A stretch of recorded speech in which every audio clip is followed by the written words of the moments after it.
baguhaye nk'ubushobozi bwo gukora programme runaka, niye programme wakora? Uruganda Programme wenda application runaka. Application se zose barazikoze. Zose barazikoze. Wakoreye application nawe ntayo wahimba? Application mbona nk'umuntu yakora zifasha abantu kubona abakunzi nakora application ifasha abantu kumenya Imana. Ndumva tutagire tuyitegure. Ubwo bushobozi se nabukura munjugunyemo do kuzagutera inkunga.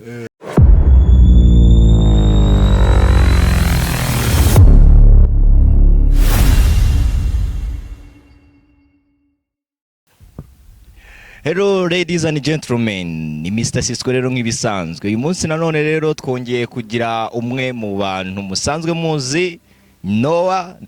Akaba rero yaje uyu munsi tugiye kuganira byinshi bigiye bitandukanye, musanga mumenyereye mu biganiro byacu tugenda ducishaho umunsi kundi. Rero mukore subscribe ubundi mujye mukurikirana byinshi bigiye bitandukanye. Karibu Noah. Ndabashimiye cyane bwana Mr. Sisco. Kuri The Future TV na Noah Talk TV. Uyu munsi tukaba tugiye kongera kuganira. Mu feeling free, mujye muduha comment, mukore subscribe, mukande share kandi muduhe na comment. Bwana Sisco, uyu munsi turavuga ku ki, ko ari weho boss wanjye? Uyu munsi dufite byinshi tugiye kuganira. Uyu munsi ugiye kuvuga ku bijyanye kuri social media. Ase nk'urugero, ubu ngubu baguhaye nk'ubushobozi bwo gukora programme runaka, niye programme wakora?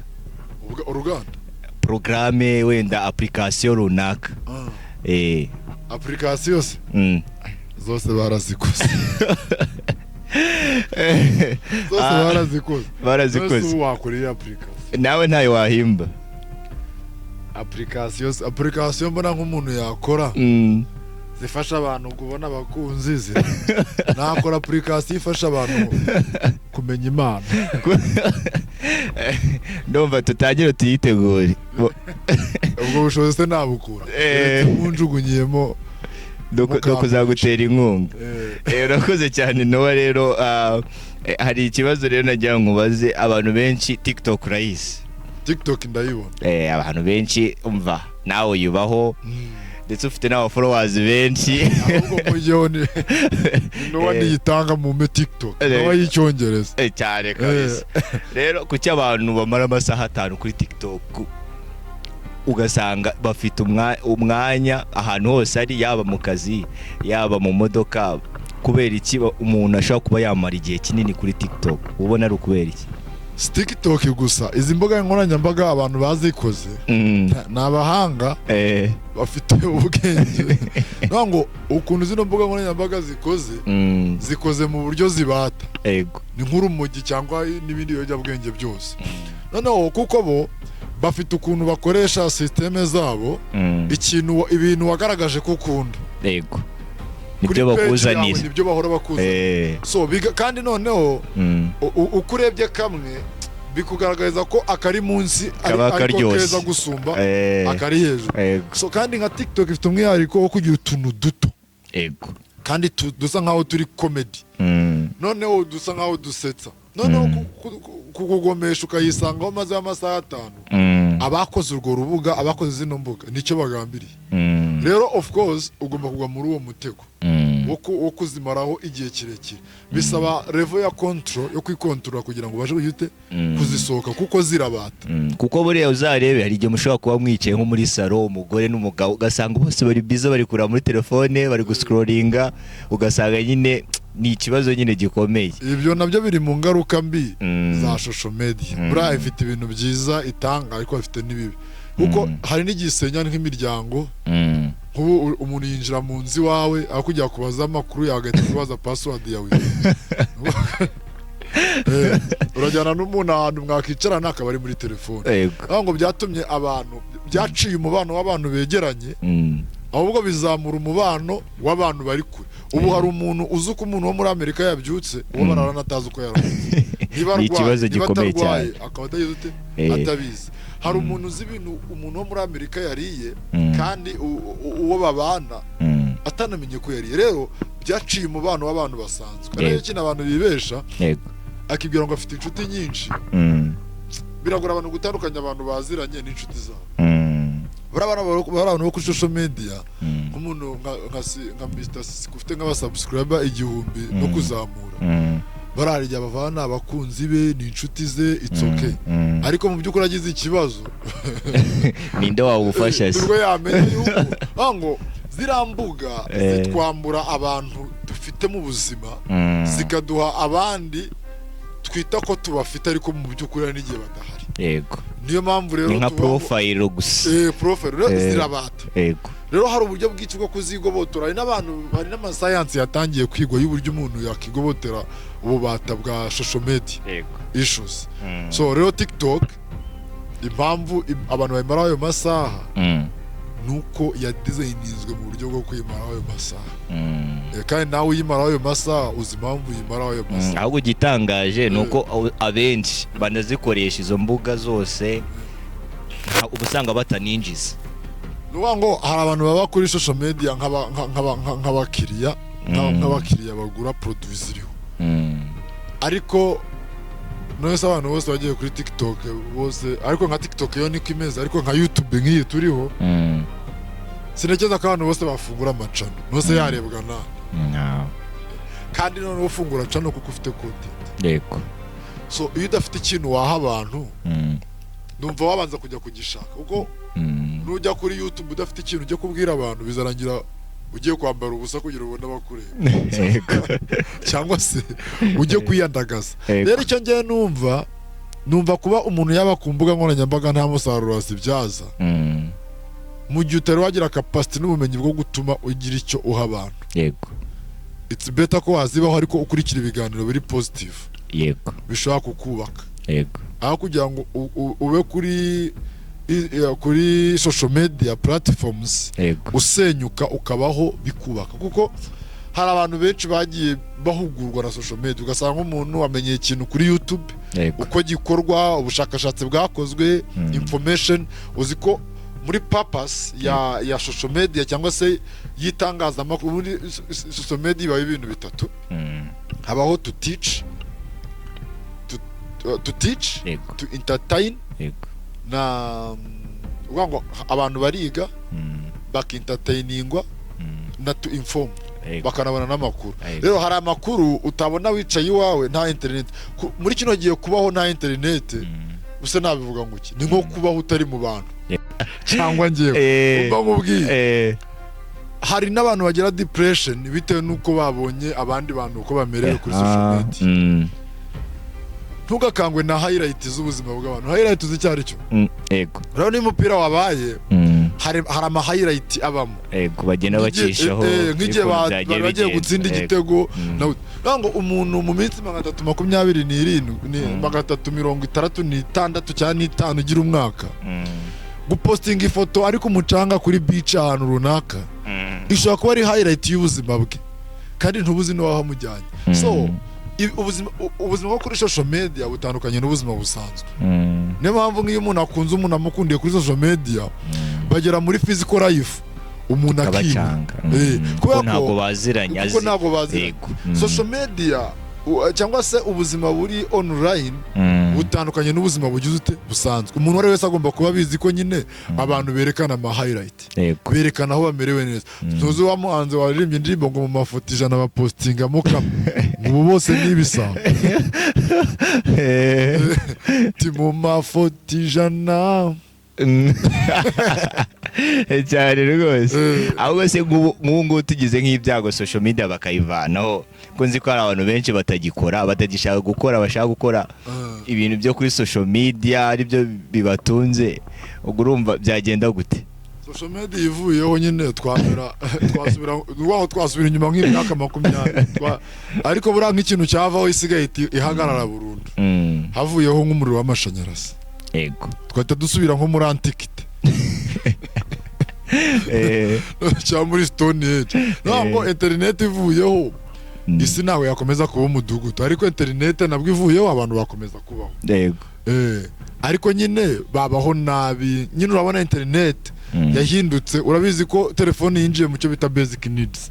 Internet yabaye cyangwa se social media yabaye kimwe mu bice bigize umubiri w'umuntu, iyo bigize ubuzima bw'umuntu. Iyo utayifite bigaragara nkaho wasigajwe inyuma n'ibihe. Yego. Bigaragara nkaho uri inyuma y'abandi, kuko umuntu avuga ibintu biriho, wowe ugasanga nta makuru ugize ute, nta makuru ufite. Social media it's okay, ariko nayo ifite nazo izindi ngaruka mbi. Ko nabwiye ko isenya imibanire y'abantu isanzwe, urankurikiye? Yego. Ikubaka indi mibanire y'abantu badahari. Yego. Cyo bita virtual relationship. Nuko ngo niba umuntu kera yaza gusura mukaganira, kuri biya kwandikiye ngo hayi, ukamusubiza ngo hayi, amakuru ni meza, aba yumva yagusura. Yego. Kandi mu byukuri ni ibiraho gusa. Ngo iyo umuntu bamarira ati naka amakuru yaratse duherukanye, undi twarandikiranye kuri WhatsApp. Nganyumvira. Rero urumva ko umuntu arapfusha ikiriyo abantu bakagitegurira kuri WhatsApp, bagafata amafaranga bakayaha umuntu umwe ati yajyanye. So hari ibyo yasenye imibanire igize ute isanzwe, yarayisenye ndetse burundu. Ese buriya wowe kubibona cyangwa uko ubitekereza, ni nk'iyi app cyangwa application ubona iri nko kwangiza abantu, cyangwa ari niyihe abantu ubona bakurikiye cyane? Dukuyeho zino apps zikora ibintu biri dark, kuko n'abantu nazo barazikurikira. Hello mundakarire. Hari izi applications, noneho hari application zinyuzwaho amafilime y'urukozasoni. Abantu barazikurikira kuko ubushakashatsi bugaragaza ko abantu benshi cyane cyane bakuze ba accessing internet, izo application zirebwa cyane. Ariko dufasha zino ziri social zisanzwe, application kuri abantu benshi cyane cyane ngewe nzi kandi buri muntu wese yaffording, ni TikTok. TikTok niyo application ushaka gusanga umuntu w'i Washington afite, n'uw'i Nyagatare agiye Nyagatare ibice byaho hari byose. Hari aho nzi za Karangazi, n'uw'i Nyagatare Karangazi, cyangwa se wabisagara muri Kireyo nawe akaba yifite. Ngo TikTok nayo ni application, kandi no application ya TikTok yorosha ubuzima kuko itanga amavideo mato. Abantu muri no minsi bararambiwe, nta muntu ufite umwanya wo kureba ibintu birebire.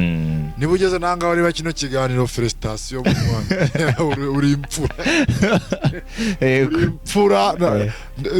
You deserve much respect. Kuko abantu barambiwe, ngo abantu muri no minsi kubera social media yabangijemo ikintu cyitwa patient, gutegereza. Abantu bashaka ibintu byose bihinduke. Urabona kuri ya ordering ikintu kuri Amazon kigata kikugeraho, bakakigeza iwawe. Ngo nta muntu ushaka gutegereza. Umuntu avuga ati tangira business, wavuga ati tangira business, akumva ko ashaka kuyitangira muri chic. Nta muntu ukeneye gutangira. Umukobwa aratekereza gukundana n'umusore, akifuza gukunda umusore ufite Benz Mercedes, ufite imitungo iruta niyo se nawe ubwatunze. Kubera iki? Nta muntu ukeneye gutegereza. Ku murongo wo gutegereza nta muntu ufite umwanya wo gutegereza. Ibintu byose byabaye tap and go, byabaye fast. Ntabwo buri kintu cyose cyabaye ikintu cyihuta cyane. Rero internet nayo na social media zatumye abantu ikigero cyabo cyo kwihangana kigira ute kigabanya. TikTok rero yabyumvishije neza. Ni utuganiro tw'iminota 2, isegonda, amasegonda 30, kandi bakagerageza ku buryo dutanga ubwo butumwa bakeneye gutanga. Rero niyo mpamvu TikTok nirwo rubuga mbona ngiye ruri trend cyane. Noneho nka YouTube nayo wabonye ko yazanye utuntu tw'amashoti. Dusoza Noah, ni nk'ikihe kintu wabwira nk'abantu badukurikiye, cyangwa niye nama wagira urubyiruko cyangwa abantu bose muri rusange ku bijyanye na social media? Ese ikihe kintu wabagiraho inama nk'umuntu usobanukiye byinshi bigiye bitandukanye? Social media ikintu nagiraho umuntu inama, reka niba uyikoresha uyikontorore n'abari gukontorora. Yego. Ifite umumaro kuko itanga amakuru, irigisha, ariko mu gihe yatangiye gukontorora ariyo igukoresha, biba byahindutse ikibazo, kuko itangira ibata umuntu gake, aho umuntu abyuka mbere yuko anasenga akabanza kureba kuri telefoni inkuru azindutse, indirimbo nshyashya zasohotse, noneho naka yavuze ibiki kuri naka. Kurikirana ibiganiro byubaka biri positive, hariho ibiganiro byinshi bifasha. Nahere kuri ibi, uhere no kuri ibi ngibi. Noneho ibyo bizatuma social media igira ute ikwagura. Urabona ko ubuzima turimo ibintu biri physical abantu bari kugenda babisenya cyangwa se bisenyuka, kuba abantu barasengera online. So gerageza gukurikira ibintu bikubaka kuri izo social media. Nubwo hanze hari inkuru z'akasamutwe abantu benshi birukanyiramo, ariko mu isoko iyo umuntu ajyanye y'impyisi abantu baramushungira, babona ari igitangaza ati no Mr Sisco yazanye impyisi mu isoko. Ariko iyo batashye bwije, batashye basubiye iwabo, ntawe ugura impyisi ngo ayicyure, buri wese agura intama. Rero nubwo abantu bashungera biriya biganiro bisa nkaho bikurura amarangamutima y'umuntu, bishitura, ariko mu by'ukuri inama uzagira mugenzi wawe, inama uzagira umwana wawe, uzazikura mu biganiro biri constructive byubaka. Rero gerageza gukurikira ibiganiro bizima, ugerageza gukoresha social media platform mu buryo zikubaka kuruta kugira ute kugusenya. Kandi I know ko wabishobora, I know ko wabikora, kugira ngo imbuga nkoranyambaga zikwagure, zikungure kuruta kugira ute kugusenya. Kuko utazifite nabyo bizatuma ujya inyuma y'isi. Rero numva ari ibyo ngibyo. Murakoze cyane Noah. Ndabashimiye Mr Sisco. Mukore subscribe, share na comment kuri Noah Talk TV no kuri The Future Voice Online TV. Murakoze cyane rero, turabakunda cyane. Niba ari igitekerezo ufite wowe, jya muri comments wandikemo topic wifuza ko twaganiraho, ubundi tubagezeho ibintu byinshi bigiye bitandukanye. Turabakunda cyane rero. Thank you so much.